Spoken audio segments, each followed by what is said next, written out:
Assalamualaikum warahmatullahi wabarakatuh. Perkenalkan, nama saya Nabila Ratu Rizky Hoirunisa Yanwar. Nomor induk mahasiswa saya 201805100117. Di sini saya akan mencoba untuk menjelaskan proses masuknya Islam ke Kazakhstan. Kazakhstan merupakan salah satu dari kelima negara utama atau core state wilayah Asia Tengah yang menjadi negara paling luas di wilayah dan terbesar ke-9 di dunia. Kazakhstan adalah negara yang mendeklarasikan kemerdekaannya pada 16 Desember 1991, di mana sebelumnya Kazakhstan jadi bagian dari Republik Konstituen atau Uni Soviet. Kazakhstan pada bagian barat laut dan utara berbatasan dengan Rusia, kemudian pada bagian timur berbatasan dengan Cina, dan pada bagian selatan Kazakhstan berbatasan dengan Kirgistan, Uzbekistan, Laut Aral, dan Turkmenistan. Pada bagian barat daya, Laut Kaspia menjadi perbatasan negara ini. Di antara titik-titik terjauh, Kazakhstan berukuran sekitar 2.930 km dari timur ke barat, sedangkan dari utara ke selatan, Kazakhstan berukuran sekitar 960 mil. Ibu kota Kazakhstan saat ini adalah Nur Sultan, yang mana sebelumnya adalah Astana, Akmola, dan Selinograd. Kemudian, kota terbesar Kazakhstan ialah Almaty. Sistem pemerintahan Kazakhstan pun menganut sistem pemerintahan republik presidensial. Sama halnya dengan negara lain, Kazakhstan memiliki mata uangnya sendiri, yaitu mata uang tenge Kazakhstan. Penduduk lokal Kazakhstan pun menggunakan bahasa Kazakh yang merupakan bahasa resmi negaranya. Jika dilihat dari topografinya, Kazakhstan merupakan negara yang memiliki daerah padang pasir akibat iklim dari negaranya yang cukup ekstrim. Kazakhstan memiliki 3 pegunungan, yaitu di Altai Sen di bagian timur laut, Tian Shan di bagian tenggara, dan Gunung Ural di bagian barat laut. Pusat negara Kazakhstan ialah hamparan gurun dan padang rumput yang luas. Namun sebagian besar wilayah Kazakhstan merupakan wilayah gurun, semi-gurun, dan padang rumput. Kemudian selanjutnya, sumber daya mineral dan lahan subur yang telah lama dimiliki oleh Kazakhstan tentu sejak dahulu menjadi kecemburuan utama orang-orang di luar Kazakhstan dan memicu adanya eksploitasi yang mengakibatkan masalah lingkungan dan politik. Kemudian, pemukiman paksa kaum nomaden Kazaks pada periode Uni Soviet dan dikombinasikan dengan migrasi masuknya Slavia ke Kazakhstan dalam skala besar tentunya mengubah cara hidup masyarakat Kazakh dan menyebabkan pemukiman dan urbanisasi yang cukup besar di Kazakhstan. Hal ini baik secara langsung maupun tidak langsung menyebabkan adat istiadat tradisional Kazakh hidup berdampingan dengan tidak adanya kenyamanan seiring dengan serbuan dunia modern.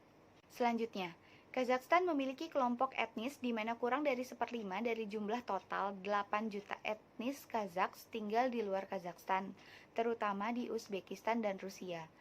Selama abad ke-19, sekitar 400.000 orang Rusia membanjiri Kazakhstan, juga sebanyak sekitar 1 juta orang Slavia, Jerman, Yahudi, dan wilayah lainnya bermigrasi ke Kazakhstan selama sepertiga abad ke-20.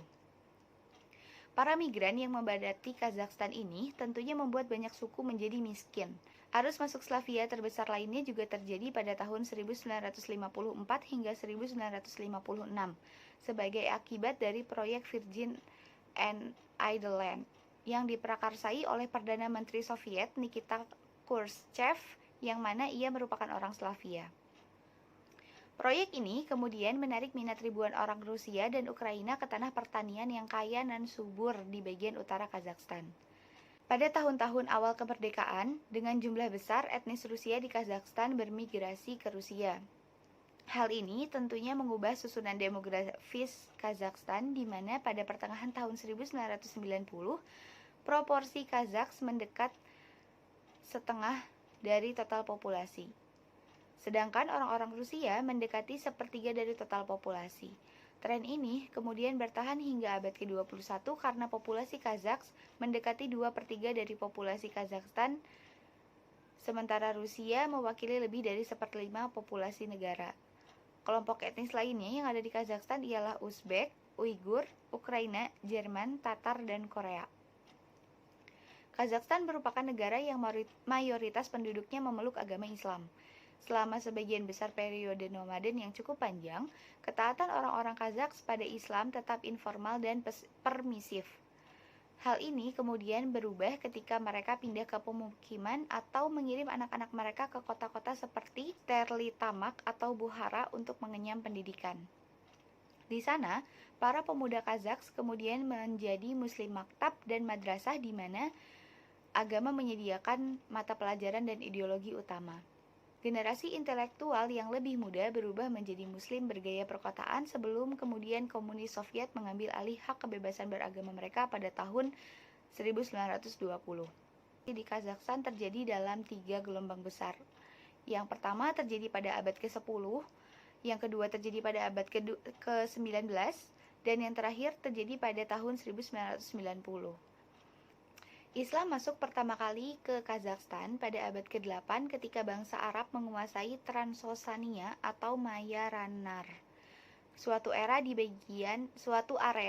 di bagian selatan Kazakhstan, terletak di antara sungai Sirdarya dan Amudarya. Sedangkan Islamisasinya terjadi pada abad ke-9 mendekati abad ke-10. Pada abad ini, Zoroaster, Kristen, Buddha, dan Pagan masih banyak dianut oleh penduduk Kazakhstan. Islamisasi ini berakhir ketika Mongol menguasai Kazakhstan pada tahun 1220. Gelombang kedua Islamisasi di Kazakhstan terjadi pada abad ke-18 dan abad ke-19, ketika Islam mendominasi di bidang politik. Namun, Islamisasi pada gelombang kedua ini pun tidak berlangsung lama, karena faktor politik pula lah yang membuat Islamisasi di Kazakhstan mengalami kemandekan. Faktor politik yang memberangus Islamisasi adalah kuatnya dominasi pemerintah komunis Rusia pada saat itu. Kemudian, gelombang ketiga terjadi. Gelombang ketiga ini terjadi pada tahun 1990, di mana Islam tumbuh dengan cepat antara tahun 1990 hingga tahun 1995. Pembangunan masjid baru maupun menghidupkan masjid yang terbengkalai ketika komunis Soviet berkuasa dilakukan hampir seluruh kota di seluruh Kazakhstan. Edisi Al-Quran pertama dalam bahasa Kazaks yang didasarkan pada alfabet Cyrillic diterbitkan di Almaty pada tahun 1992. Perguruan tinggi Islam banyak didirikan, terutama untuk mengkaji literatur Arab. Dengan girah Islam seperti itu, banyak negara-negara Islam yang bersimpati dan akhirnya memberikan bantuan dana demi tegaknya Islam di Kazakhstan. Antara lain berasal dari Turki, Mesir, dan Saudi Arabia. Mereka memberikan donasi sebesar 10 juta US dollar untuk membangun pusat kebudayaan Islam atau Islamic Cultural Center di Almaty. Dan peletakan batu pertama dilakukan oleh Nur Sultan Nazarbayev, Presiden Kazakhstan pada tahun 1993. Walaupun Islam berkembang cukup baik di Kazakhstan, setelah jatuhnya Uni Soviet, tidak secara otomatis Islam dijadikan sebagai dasar negara.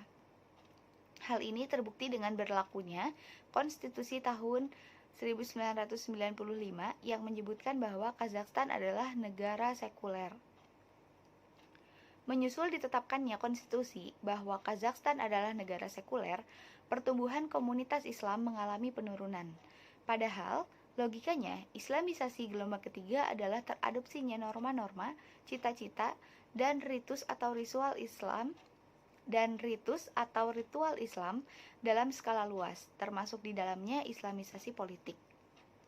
Namun, pada umumnya, masyarakat Islam di Kazakhstan memiliki gairah rendah dan pengetahuan mereka terhadap prinsip-prinsip Islam yang dapat dibilang sangat sedikit, termasuk terhadap politik Islam. Akibatnya, Islam dianggap sebagai agama formalitas saja, dan ini dibuktikan dari hasil polling yang dilakukan pada mahasiswa di Simkan, Kazakhstan Selatan, yang hasilnya adalah hanya 4% dari mereka yang aktif di masjid, dan 18% dari mereka hanya datang sesekali atau 2 kali dalam seminggu. Kemudian sebanyak 32% adalah mahasiswa yang mengunjungi masjid sekali atau 2 kali dalam setahun, dan tidak lebih dari 44% mahasiswa mengunjungi masjid sekali dalam setahun. Walaupun begitu, para ahli demografi memprediksi di tahun 2015 penduduk Kazakhstan berjumlah 18 juta jiwa dan 60% yang secara tradisional adalah pemeluk Islam. Dan saat ini, Kazakhstan merupakan negara dengan mayoritas penduduk beragama Islam. Sekian penjelasan yang dapat saya sampaikan. Terima kasih. Wassalamualaikum warahmatullahi wabarakatuh.